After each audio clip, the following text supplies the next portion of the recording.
સુરતમાં કપાસ ઉત્પાદક ખેડૂતો માટે મહત્વનો મુદ્દો સામે આવ્યો છે। તમિલનાડુના મુખ્યમંત્રી તથા થલપતિ વિજય દ્વારા પ્રધાનમંત્રીને કપાસ પરની 11% આયાત ડ્યુટી હટાવવાની માંગ બાદ ગુજરાતના કપાસ પકવતા ખેડૂતોમાં ભારે આક્રોશ ફાટી નીકળ્યો છે।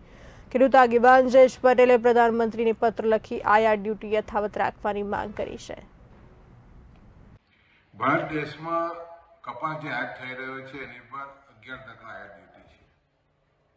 પછી ખાસ કરીને છેલ્લા 1 મહિનાથી જે સ્થિતિ બની છે યુદ્ધને કારણે ક્રૂડ ઓઇલ મોંઘું થયું છે અને ક્રૂડ ઓઇલને કારણે સ્વાભાવિક છે કે સિન્થેટિક યાર્ન મોંઘું થવાને કારણે ટેક્સટાઇલ ઇન્ડસ્ટ્રી સાથે જોડાયેલા ઉદ્યોગપતિઓ ખેડૂતોના ભોગે જે રીતે 11% ઇમ્પોર્ટ ડ્યુટી ઘટાડવાની જે વાત થઈ રહી છે અને એને કારણે ખેડૂતોના ભોગે તમારે સસ્તો કપાસ વિદેશથી લાવવાનો અને પછી ગાર્મેન્ટ્સ વિદેશ નિકાસ કરવાની જે વાતો થઈ રહી છે એને કારણે હજારો લાખો ખેડૂતોને ખૂબ જ ઠેસ પહોંચી છે। ખાસ કરીને ગુજરાતનો ખેડૂત સમગ્ર ભારતમાં સૌથી વધારે પડતો પ્રદેશ છે અને જે રીતે સ્થિતિ બનતી જાય છે તમે જુઓ તો જે રીતે ખાસ કરીને જીવાતોના ઉપદ્રવ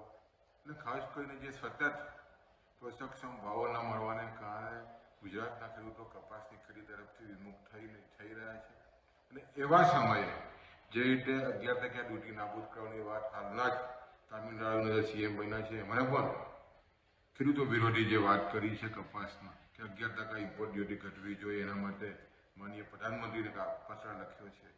આ પત્રને અમે વખોડીએ છીએ અને અમે પણ સમગ્ર ગુજરાતના 50 લાખ જે ઉત્પાદક કપાસના ખેડૂતો વતી માનનીય નરેન્દ્રભાઈ મોદી સાહેબને પત્ર લખીને